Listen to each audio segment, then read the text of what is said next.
Hello, everybody. Welcome to the Tesla Life number 160. Here we are in August, the 5th of August, 2020. Welcome to the show. Got a ton of news and interesting discussion ahead of us. And joining us as per usual, Mr. Casey Green from Washington, D.C. area. How are you today, sir? I'm doing pretty well. I had no idea that front license plates were so controversial before I made that video. Now you know. Strong opinions, huh? Yeah.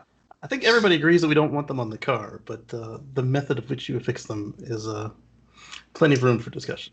You just drill right in and super glue it, right? Yeah. That wouldn't upset anybody. Some people suggested that. 3.5-inch deck screws, all that's required. Wow. So what brought that up was on the Model X is the only current Tesla for sale that doesn't have the adhesive front license plate bracket. It actually screws into the bumper, and that's painful. It is, and my wife wouldn't allow me to do that, so we had to look for we had to look for a solution that that did not have that problem, and we went ahead and tried out the EOS tow hook bracket for the Model S and put it on the Model X, and it worked, and we made a video about it, and yeah. It's like a reasonable solution. I don't know why people would be upset.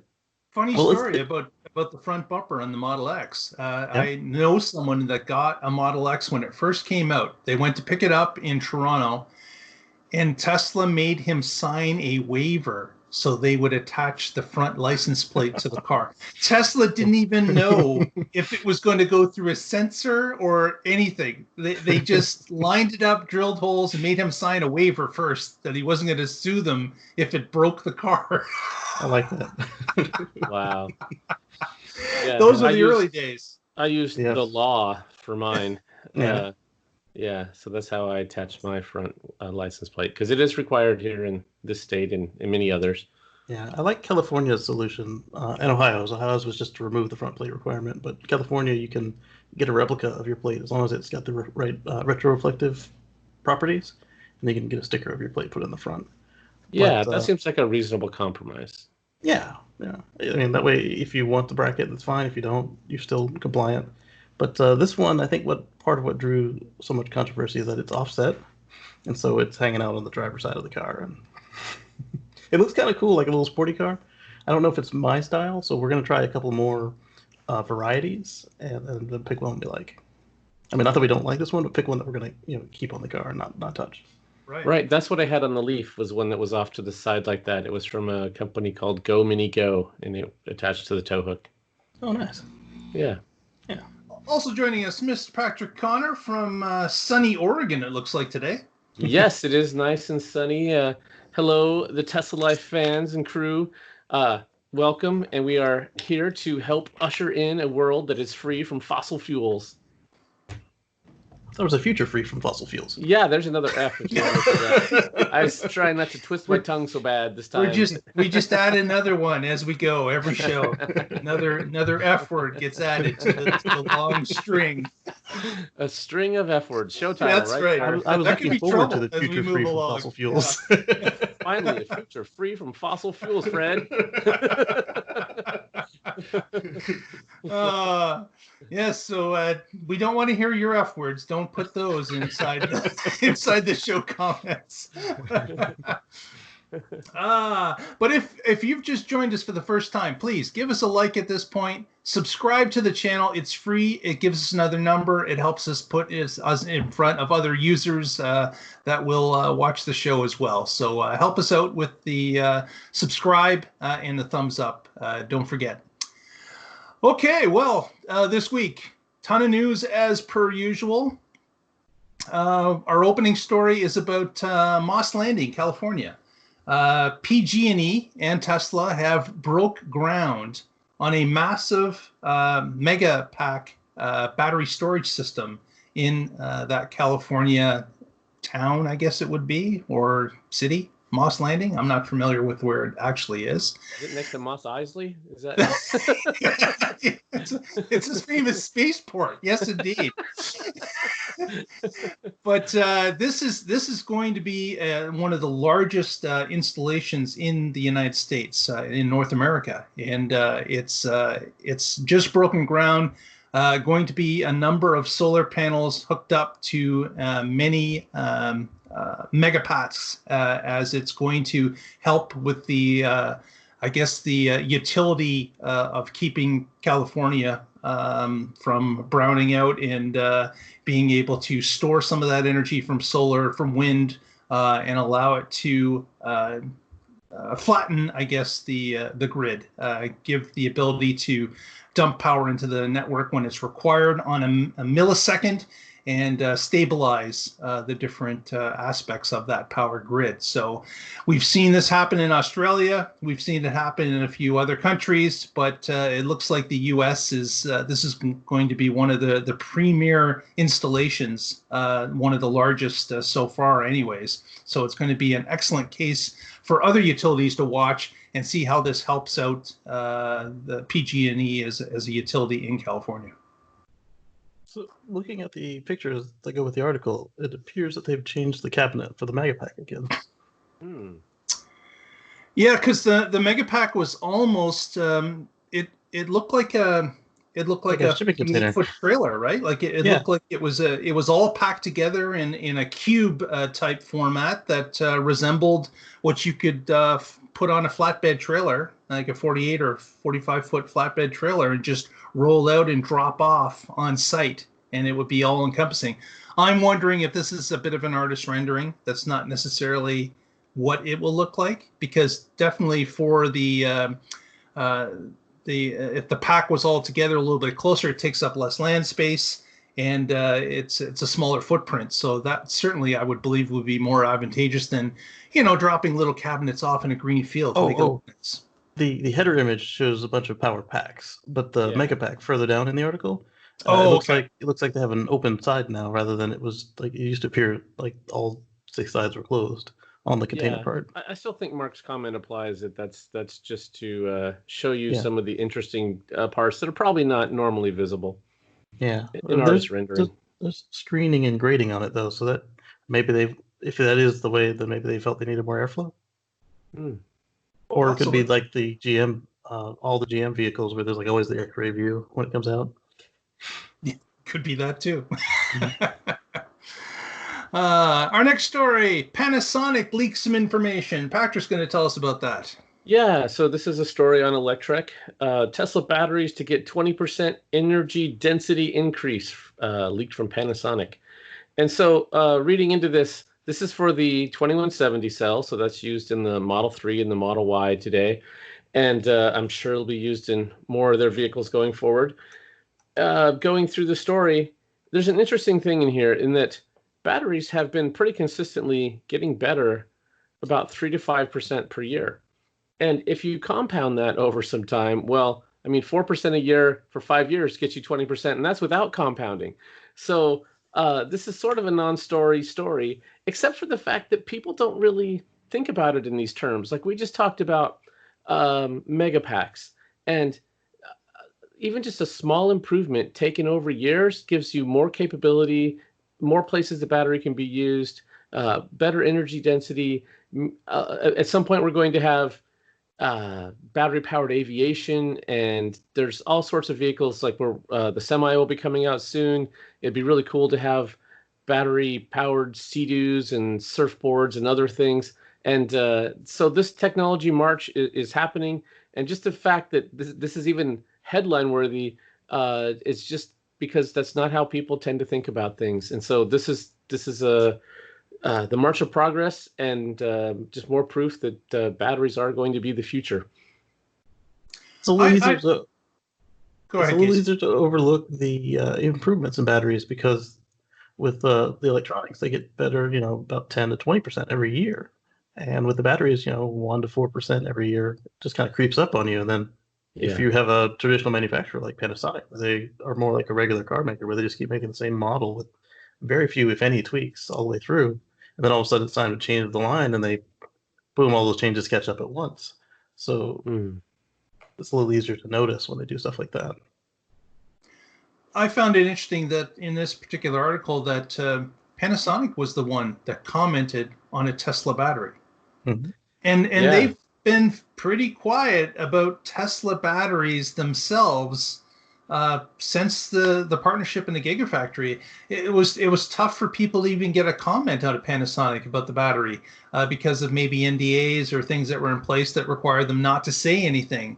But for them to come out and say the Tesla battery is getting a 20% boost over the next 5 years, it's kind of surprising. I didn't think that, based on Panasonic's track record, that their comment was always no comment when it came to Tesla batteries. Maybe these are on the Panasonic inputs to the system. So whatever we hear from Battery Day will be unrelated to what Panasonic is talking about. Right. Because I don't think 20% would be enough for Elon to get jumping up and down and hyping it up like that. So maybe these will be going into Power Pack or. Well, I think 20% would be that amount, but not over 5 years. Right. I think that if you said 20% in a year, that would be very exciting. Yeah. Yeah. But 20% over 5 years, I mean, I don't see Elon hyping that at all. Yeah. So I'm wondering if that'll be just the legacy cars like Model S and Model X, just stationary storage, like Power Pack, Megapack, and Powerwall. Yeah, it's interesting. I wonder if this announcement, or if it will be something completely different in Battery Day. That's going to certainly. This is not a showstopper. Based on, as Patrick said, 4% a year is not. It's not spectacular. It's good, and as said, certainly adds up over 5 years. But it's not something that you could call Battery Day for, I would imagine. Guess what? We did the same thing we did last year. Yeah, we've been denied Battery Day for too long. I was so excited for it. I still am, but come on, stop. Well, they cemented the date in, so hopefully. Yeah, and that date is September 22nd. That's great. Yeah. Okay. So we're getting closer. Getting closer. One more. Well, another story, this time about some new visualizations that are coming. Casey, what's that about? So, if you've ever looked at the screen on your non-Tesla Roadster vehicle with Autopilot, so yeah, let's take it back. If you ever looked at the screen on your Autopilot-equipped vehicle and you see pictures of cars out there, they always look like Model S's, right? And then with Autopilot 2 and up, they started to, well, actually, Autopilot 1 had them now too. They started to show you semi-trucks and pickup trucks, and they also looked like Tesla, except with the pickup truck and the van. And somebody commented to Elon on Twitter and said, why are they all Teslas? Why can't you actually point out Teslas to me? And while you're at it, Elon said, okay. And he said, while we're at it, it'll also point out the color of the car. So the car will be playing a version of Hunt Buggy with you. Right. So now we're going to, in the visualization screen on the left-hand side, we're going to see colored Teslas represented by what they are. So like if a Roadster went by, if an orange Roadster went by, would there be an orange Roadster on your screen? Yeah. I'm thinking that is going to be pretty cool because we're all used to right now being the only car that's colored on the screen is yours that sits in the center. So now as traffic passes you or crosses your path, you're going to be able to see some color spattering of that actual Tesla. And if it's an S, an X, a 3, a Y, a Roadster, in the future a Cybertruck, it's going to show that actual shape of that car. Which, man, that's going to be pretty cool to see that. I know that when we picked up our car 2 years ago, a little bit more than 2 years ago, my wife had made that comment, hey, why aren't the other cars colored? Why couldn't they show Tesla cars there? So that was something that she had pointed out early, and it looks like she's going to get her wish coming soon. Yep, and so for those of us with the monochromatic cars, gray, white, black, silver, we actually don't see any color in there except for the red collision cars. So perhaps now we'll actually see some color in our dashboards. So I'll play the curmudgeon on this one. I think that's just going to be a distraction. that's on the driving visualization. You don't need the driver looking down there to see what it saw. I think would be a whole lot better if you want to have this game in there. Great, have it keep some kind of score after your drive. You can go to entertainment and pull up Tesla Visualizer, and it will actually show you clips that it captured with the cameras as those cars drove by, and it'll show you how many points you got for each one or whatever. I think that would be cool, but that's doing it offline after the fact at the supercharger, not while you're driving. So now that you've brought that up, I've actually thought about how an interface for that will work. So like you'll play the game by maybe hitting the scroll wheel every time you see a Tesla, and then when you park, the car could say, "You saw 12, I saw 25." But punch buggy means you punch your steering wheel. Exactly. Yes. But the sun visor is going to come out and slap you. Exactly. I don't see it as something that you would be staring at while you're actively driving, but perhaps while you're either in autopilot or better when you're stuck in traffic and it happens to notice the cars going by in the environment, that it might count them. Yeah. And then the curious thing is, are they going to use the cameras to verify, oh, that was a red Tesla? Or are they going to use the network? Right. It was red. But it used to be red now. You thought it was a black Tesla, but it's red. Yeah, exactly. It's going to have a hard time picking up them wrapped cars, I would say, if it's using a database. Yeah, you see a bunch of purple Model X's and Model 3s go by. Fair enough. Yeah. Our next story during or just after the Q2 release, Tesla did release also its safety report for the second quarter of 2020. And it's a strong year-over-year improvement on the Autopilot accidents front that it is tracking. And of course, is it accurate? Sure. The data's there. Tesla's collecting this data and displaying it and sharing it with everyone in a report every quarter. There's a few things that bumped up. There's a few things that bumped down. But on average, it was saying that it's been gradually going up in Q2 after a sharp decline in Q1, of course, due to the pandemic. A lot less people driving, a lot less cars on the road, a lot less hours behind the wheel. So you can't really compare anything to Q1 because it's an unusual time. When you're trying to compare apples to apples, it's kind of tough when half the driving population isn't driving at all for a number of weeks and even extended period beyond that. But again, I guess this is good information to collect. You continue to do so. You continue to publish the findings because, of course, what Tesla is trying to do here is to continue to prove the case that autopilot is safer than people. And, that's the hurdle they're going to have in front of them when they try to go to the regulators of multiple states or countries and ask them to allow autopilot to fully control a car. They're going to want to know the data behind the request and whether or not comparing it to human piloted cars, if this is going to be a danger or an asset to everybody on the road. So this is certainly part of the case that they're building as they approach full self-driving and what they're going to be requesting from different regulators across the world.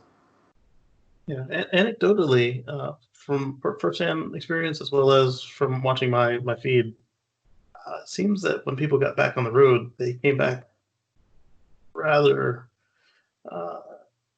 aggressive and recklessly.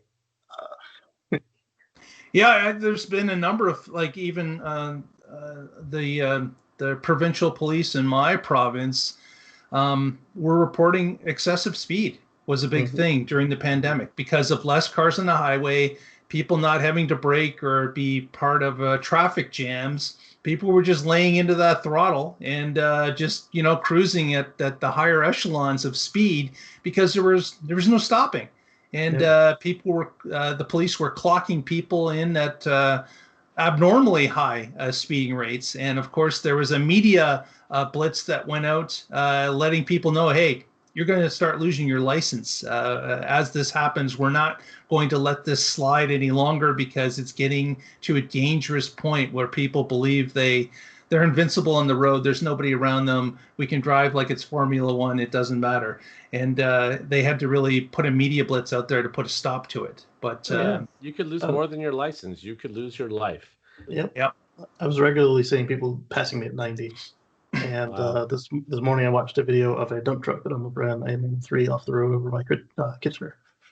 And that was quite shocking to see because the guy's beeping and the truck is just keeping on. He's not slowing down, not reacting at all.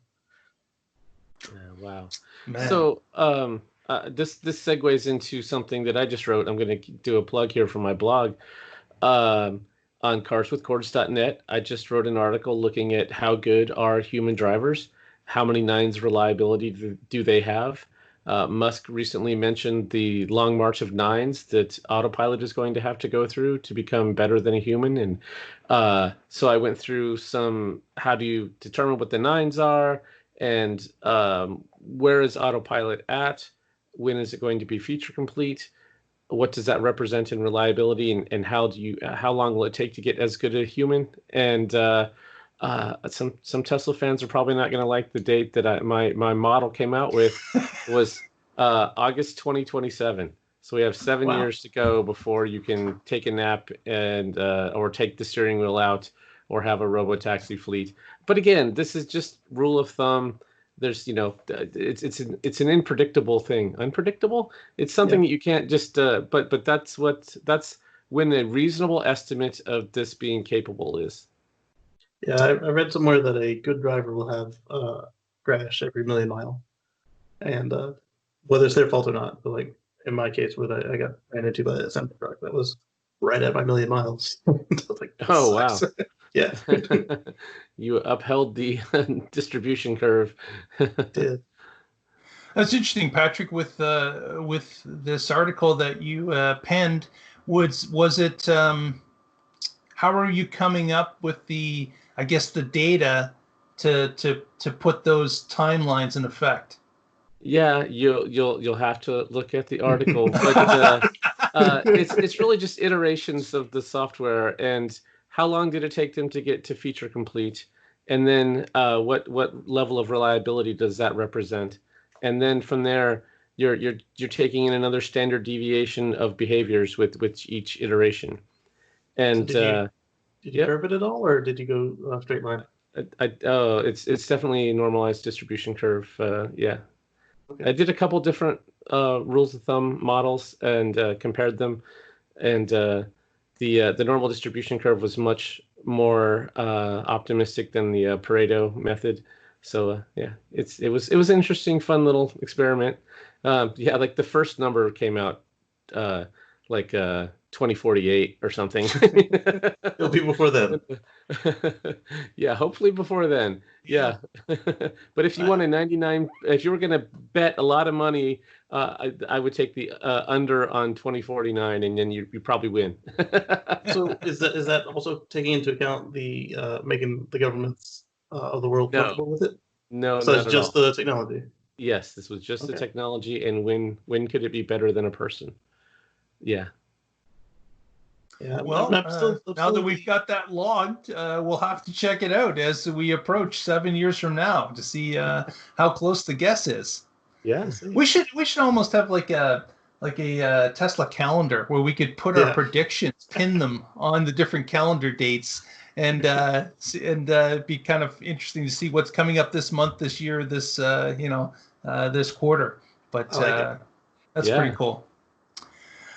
Next story is a discussion about online ordering. Elon was asked a little bit about the pandemic, how Tesla had fared. Obviously, with the surprise in Q2 earnings, he was prompted a few times as to what he thought the success in their story was, or contributed to the success of their Q2. And Elon pointed squarely at online ordering as one of the factors that helped Tesla through the pandemic, because of course if you have interest in that car at any particular point that strikes your fancy, whether it's in the middle of the night, you're at a friend's house, or you're out on a walk, as long as you've got a device with internet, you can go answer your own questions by going to the Tesla website. You could put a color on the car, you can spin it around, you can see what it looks like, and you have the ability to play with options until the cows come home, to the point where you're sick of numbers.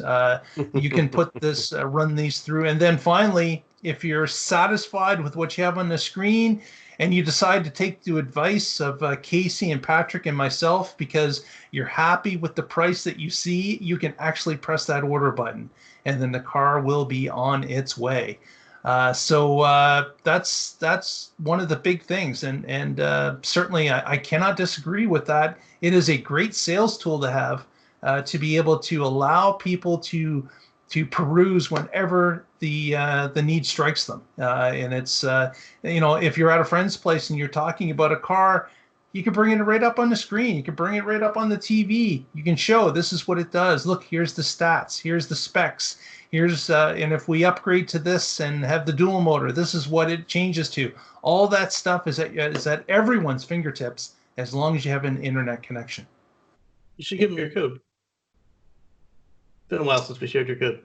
I don't even have it on me. Well, but Mark, while you look it up, you're absolutely right that Tesla is a technology company, a digital-first company, and that's just not the way that car dealerships or the legacy automakers generally run things. I thought it was really awesome. You had Tom Bodette on here as a special guest, and he told the story about how they were traveling for their son's graduation. When they were in the hotel room that night, he had his phone out. He configured the car and said, "Honey, look at this. I'm going to get a Model Y." And she was like, "Okay." And then he presses buy. And then later they go out to dinner and he's talking about, "Oh, I can't wait till that car gets here." And she's like, "What car?" It's like, "The car I just ordered. We just talked about it. You said okay." And she's like, "I wasn't listening to you." And then it shows up and she's like, "I thought I told you no." Yeah, that can be dangerous, can't it? Absolutely. Yeah. Oh, man. Why? I like the first response to the article. This guy says, "Nonsense. People love dealer experience. Who else does one want to spend all day? I love sitting at a salesperson's desk, going over all the things I do not want to haggle back and forth for orders. And have the salesperson go to the boss, even though there is no way the boss will tell them to let the car go for that. And I have to go sit for hours of paperwork and upselling by the finance guy. That is so much fun. I love spending the entire day at a car dealer." Yeah. Well, there's lots of places he can still go to do that. This is true. I've been pretty spoiled because way back when we bought the Prius, the very first Prius that came to the U.S., there were no options. It was one fixed price from Toyota. So the dealerships didn't get to mess around with that one. And that was the car that we bought. Then when I bought the Leaf, they had online ordering and dealership delivery. So you got to do all the configuration online. And that's not normal for most of their cars. So again, I got to do it that way. And but with Tesla, that's how they all are. It's not just like this special case. So this is the way it should be. Yeah, I got pretty lucky too. On the Prius and then the Civic Hybrids, both of them, and then both Volts, I worked for the dealership. And for the Model S, it was already at a fair price. And since it wasn't from Tesla, the guy wasn't allowed to upsell me any of the stuff because the bank would have rejected it. Like, yeah, no, we can't do a warranty on that. And then the final one was the current Tesla, which I bought from Tesla. So that was I do believe I did that one on my phone. I had started on the computer and it wasn't taking my referral code, so I bought on the phone. Well, as the guys requested, if you are buying a Tesla or and would like those free supercharger miles, you can use my code MARK35627. That's MARK35627. And send me a note after. I would love to know if you use the code. Would like to thank you personally and would appreciate that. Thanks very much. Get a shout out on the show. That's right. Exactly. So next, let's take a look at what do we got going on. That would be Tesla's willing to help. Yes, indeed. The tweet that Elon had indicated that they're not looking to bury other car companies. They're not looking to get rid of them. They're quite happy to sell these other car companies tech, batteries, programming, software to help them in EVs and push them up. And I wanted to ask Patrick and Casey about, do you think that this was an honest reaction from Elon, or might have been a little bit of tongue-in-cheek as he was replying to this tweet about yes, we'd be happy to sell this stuff to other automakers, because this has happened in the past. This is the second go around where Elon has indicated publicly that more than happy to do this. I'm gonna answer you with a meme. But why not both, girl? Yeah. Okay. Yeah. One, like you said, he knows they're so far ahead and they're burying everybody else. And then on the other hand, not only have they said this before, but they've actually done this before quite a few times with Daimler Chrysler, Toyota Fiat, RAV4, Toyota RAV4, and the Smart. Yep. And the B flat. You're right. Or B yeah, series. Mercedes. Yeah. So that's 4 different manufacturers that they've done something with in the past. Oh, in the Mini, they did a Mini for somebody, right? Hmm. I don't think it was actually a production one, but they did it to prove they could. So it's interesting that again, the rest of the automotive world at this point just seems to be hopelessly behind when it comes to electric cars, comparing what they have to what Tesla has. You know, it would be a different story if you were, purchasing another vehicle, a Bolt or a new Mach-E or whatever it was, and the pricing was so much lower for that version compared to the Tesla. You could say, you know what, I'm saving $10,000, $15,000, $20,000. It makes sense to get the version that's not a Tesla.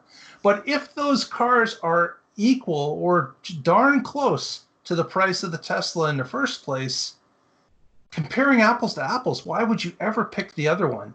And that is exactly what's going on in the automotive industry today. That's why Tesla is dominating all these markets, because people who are doing their research and looking at what do I get with it, what comes with the car, what will I be using, it just slants so heavily on Tesla's side for the technology, the software, the updates, the supercharging, all that stuff added together.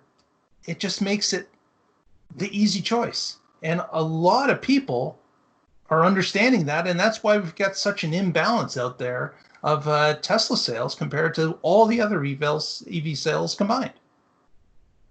Yeah, a friend of mine, Alan, was car shopping. He wanted an EV, and he said, I've narrowed it down to the Chevy Bolt and the Tesla Model 3. Which one should I get? And I was like, oh, that's an easy call. Get the Tesla. And he was like, yeah, but I get the tax credit. At that time, they still had some on the Bolt, and the price is better. And I think that would work fine. And I'm sure he would have been happy with it. But I know him, and he's a tech guy. And I was like, you want the Model 3. And I just went through some of the things that it has that nobody else has. And now he's so happy. He all the time he's texting me about it. He's calling me saying, oh, it does this now. It does that now. He's so into it. And he just wouldn't have been that way with the Bolt. Sure, the Bolt would have worked. It would have been a tool to do the job he needs of getting from here to there, but he wouldn't have been passionate about it like he is with the Tesla. Plus, at the time, he probably also would have had to use, charging maps if he wanted to go on a long trip. Right. Yeah. It's gotten better, but at the time. Right. Yeah. A Tesla can be your only vehicle, and it's difficult with other vehicles. Not impossible, but you have to do guerrilla charging and plan ahead and have backups and contingencies, and it's a lot more difficult. Yeah, but now that Electrify America and the others are finally coming online, it's not as bad as it used to be. It's still not where the supercharger network is today, but it's to the point now where you can actually not feel bad about recommending another one to somebody else. Right. But at the same time, you've got the Audi and VW CEOs, always talking nice about Tesla or about Elon. So I'm curious if perhaps they might be the first ones to make a partnership. Yeah, VW seems to be very complimentary lately about Tesla, and of course Musk and that CEO have talked nicely on stage a few times about each other's products, and yeah, there could be something going on that would be advantageous to VW, but I don't know. Yeah. I think it's a big stretch for a manufacturer, especially a large manufacturer, to kind of go back in time and go to a smaller manufacturer that has them beat. It's almost like admitting that you can't do it. You've tried, you failed, and you know you can't get it done within a certain time period. And that might be tough for any CEO to swallow. Yeah, but at the same time, it's not unheard of in the industry either. I mean, look at Subaru constantly has Toyota parts in their cars.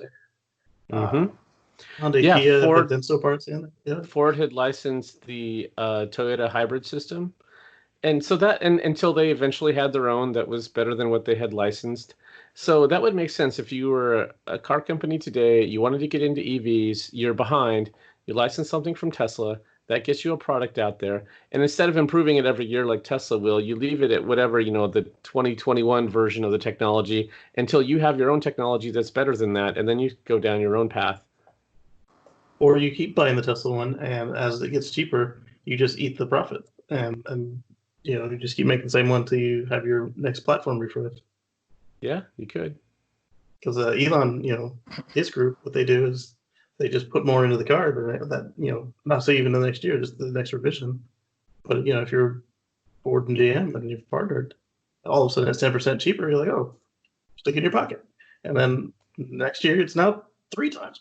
It might be difficult for them to keep up with the pace of innovation, though.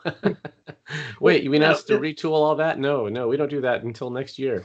At the same time, though, if they come to them and say, "Hey, here's our interface, just make it meet these minimum requirements. Here's our interface, make it happen," and then if the price just gets cheaper, and they're still sticking an empty box in there that's got 2 batteries in it instead of being full of batteries now, it still meets the requirement. Now it just costs a lot less for them, so it's a no-brainer on their part. Mm-hmm. And then it's on the next revision, they can then reclaim that space. Oh, this thing actually takes up 20% of the volume it used to take up now, so let's shrink that down and use it as space for a footrest or whatever.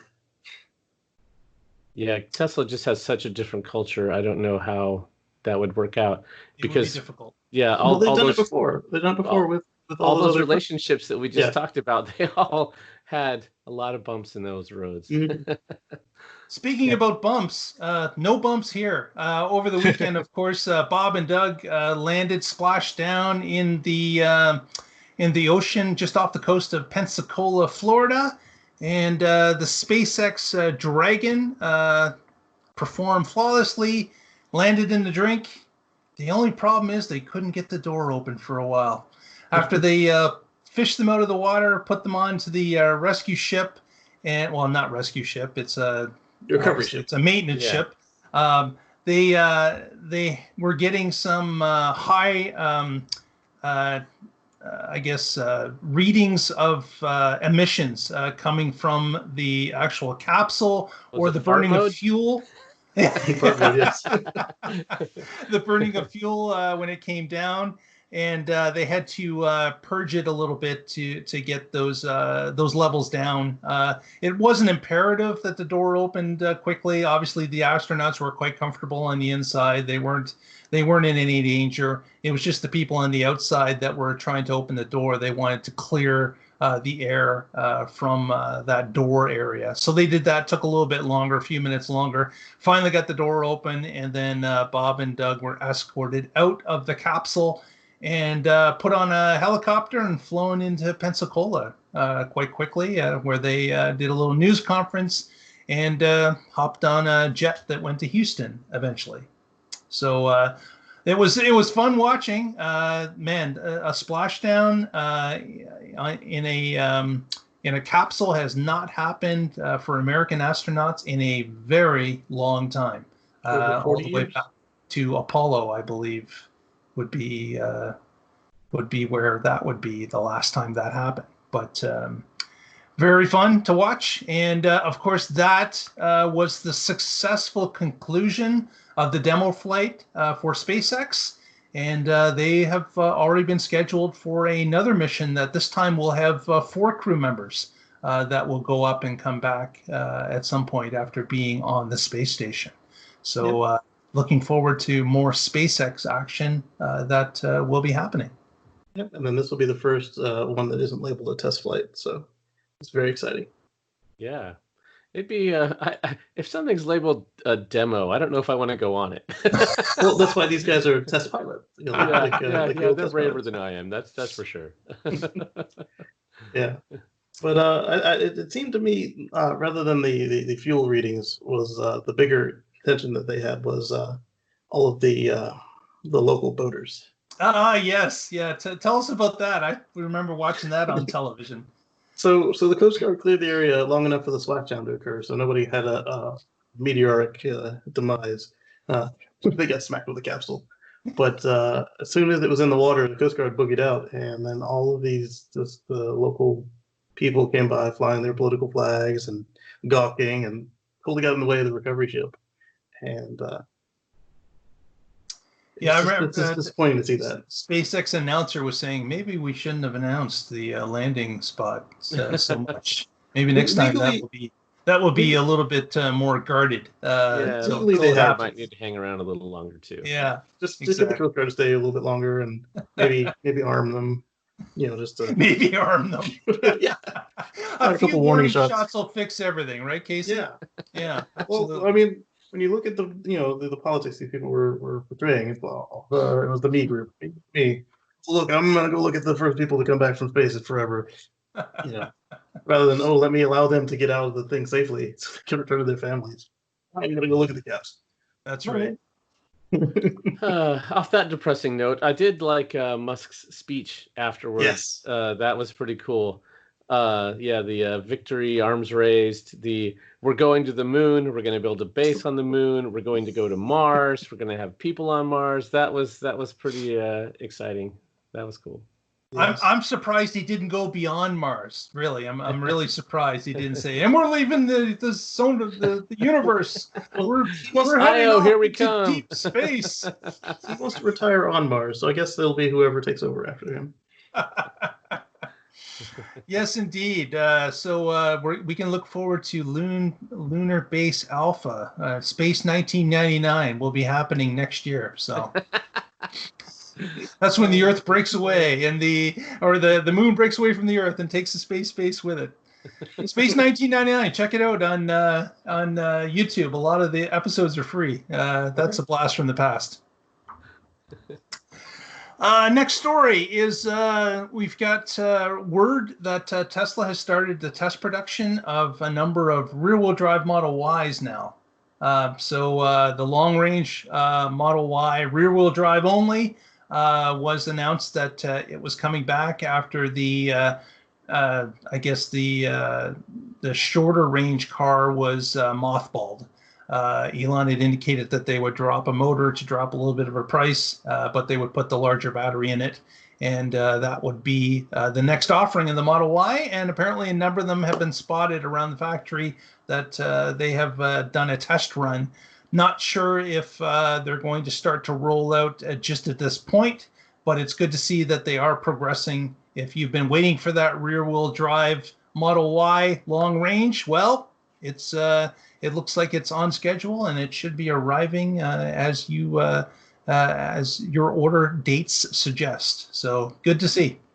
It's also been spotted in the Tesla finance system, the wrong price. So that makes it a couple of grand higher than it should be, but it's suspected that those are just placeholders so that they can test out systems. And since they're higher than normal, there'll be less incentive to click on it, unless you're one of the proper testers. Also, I'm wondering, I know why Elon said they didn't do it, it's because the range wouldn't be sufficient, but the standard range Model Y, the range would have been longer than anybody else's product. What gives? Well, is it because that Elon has basically boosted things up to say, you know what, going forward, we need a 250-mile minimum? He has, and I'm just wondering, since the Model Y is more efficient than the Model 3 per battery per drive system, would there have been some people who would have preferred the lower price and the lower range? Yeah, but then if you have to support a lower range vehicle, now you need a much more larger charging network. And so if instead you're going the other way, then the charging network that you have is able to take on more and more capacity. So kind of like we saw with the made in China Model 3, where the shorter one actually went to a different battery, so they're not wasting resources. That too, yeah. I think that I think certainly that when it comes to the lower range car, the Model 3 that was put out, the SR Plus, that is, you know, if the Model Y could have equaled that, then I don't see there's a problem. It should have been released. If it could have equaled what the Model 3 does, because there's a ton of SR Pluses out there, if it could have matched that, then I don't think there's a problem at all. They should have released it as an SR Plus or an SR or whatever they wanted to call it. But if it was under that, maybe that was the issue. You know, certainly there are S's and X's out there that are lower than that already. You know, older cars, but I don't know.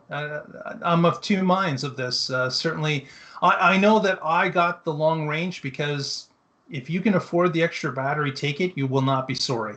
Exactly. It's something that is a luxury that you get to have. It makes longer trips nicer because you can stretch maybe 1 or 2 stops in between that you don't have to stop at.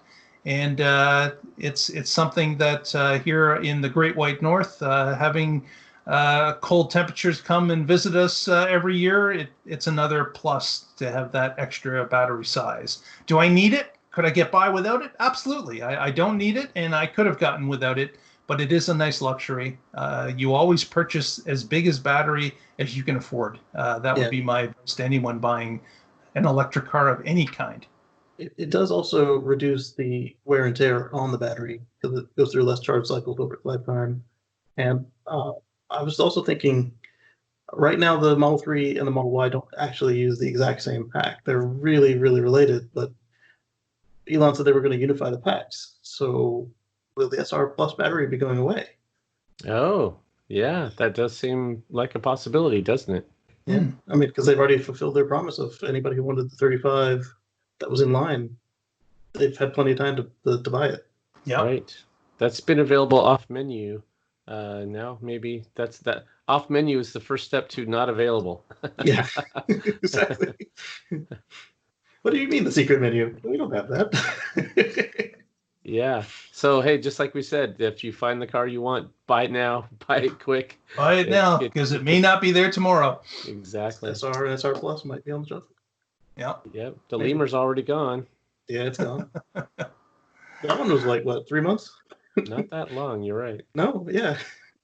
Our next story is, of course, the next Gigafactory on its way. And Texas. It is moving, let me tell you. Austin is under a land transformation, which is going on. There's a ton of earth-moving equipment there that moving things around, pushing, digging holes, getting ready for obviously some sort of storm water or sewage or something along the line, pipes, electricity, things of that nature being dug.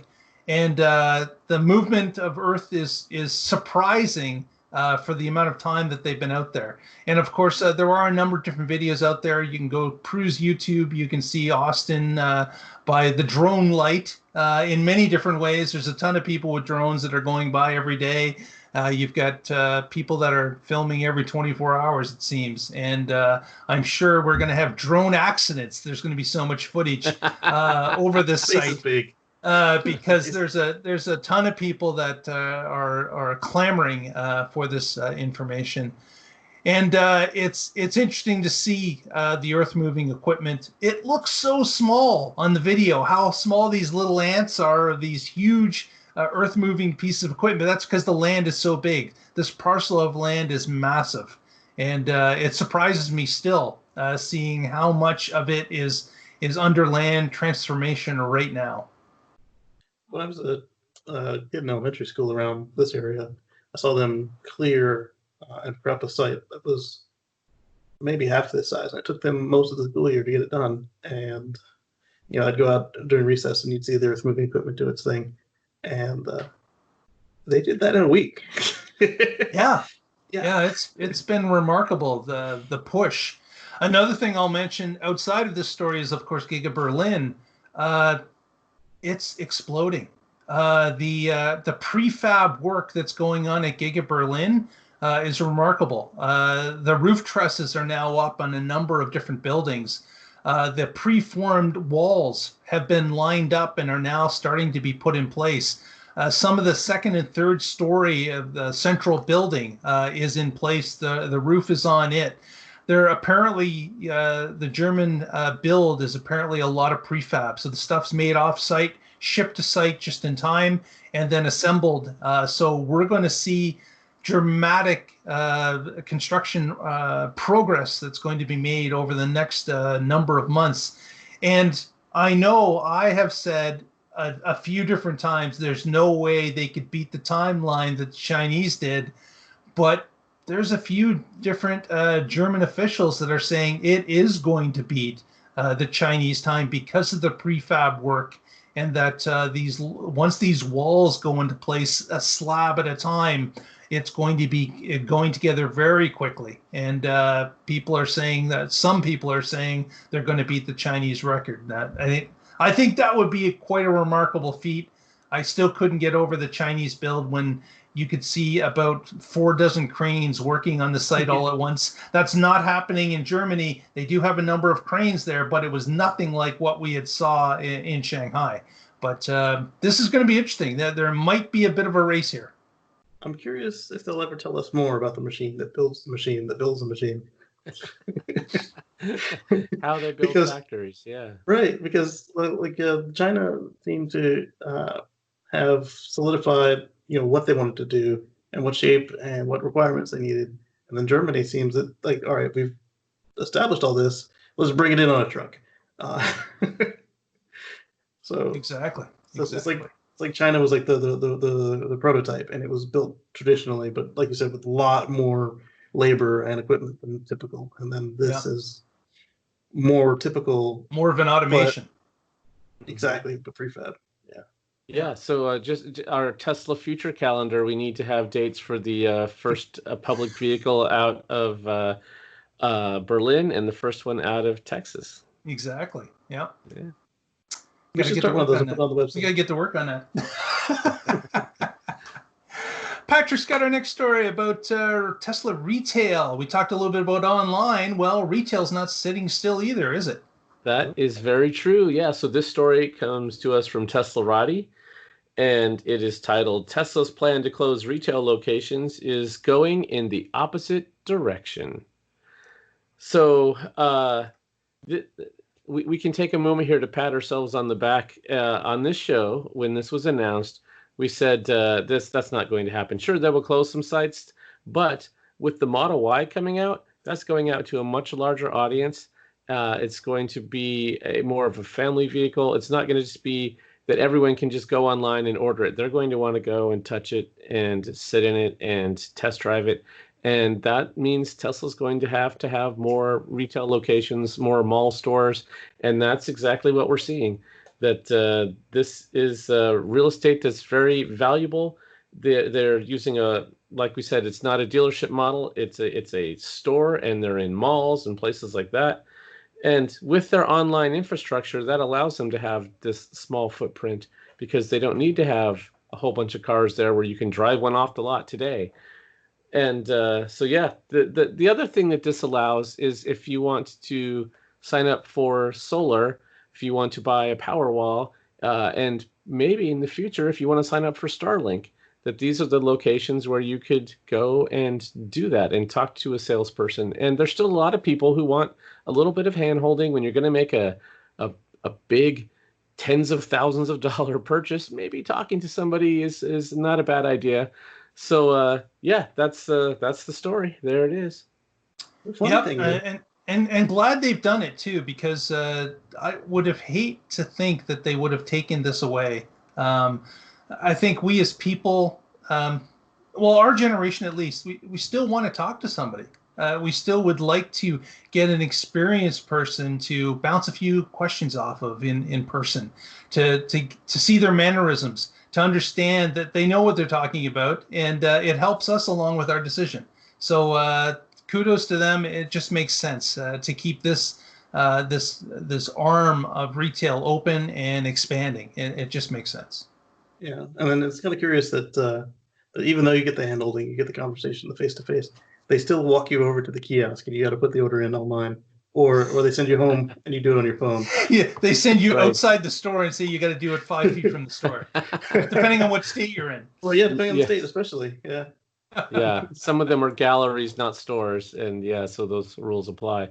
Not everybody has a friend with a Tesla who can just go get a test drive and a Tesla guru to answer all their questions. Yeah. That's right. That's right. Not yet, anyway. It's coming. Yes. Well, with that, let's do some shout outs. We have one more space related item. Oh, I'm sorry. That's right. There was one more space related story, and that was the farm silo takeoff that happened just recently. Let me see if can I get that to show up on the video here. Here we are. Let's see if we can share the SpaceX video. After weeks of waiting for this thing to happen.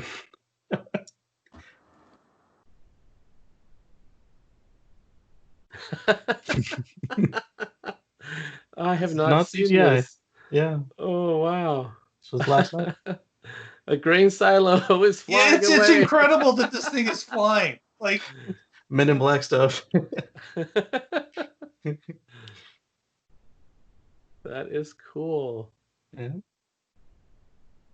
Unbelievable. And My the little favorite is where it landed. Right next to the first one to do that. Out. Yeah. Yeah, I like the way the rocket engine is aligning. It's got to. It's one of three, and the other two are missing. So it's got to do all the work. So it's one of one, yeah. Yes. Bingo. Yeah. Bingo. What a flight. And then It's cool. popped right down next to Starhopper.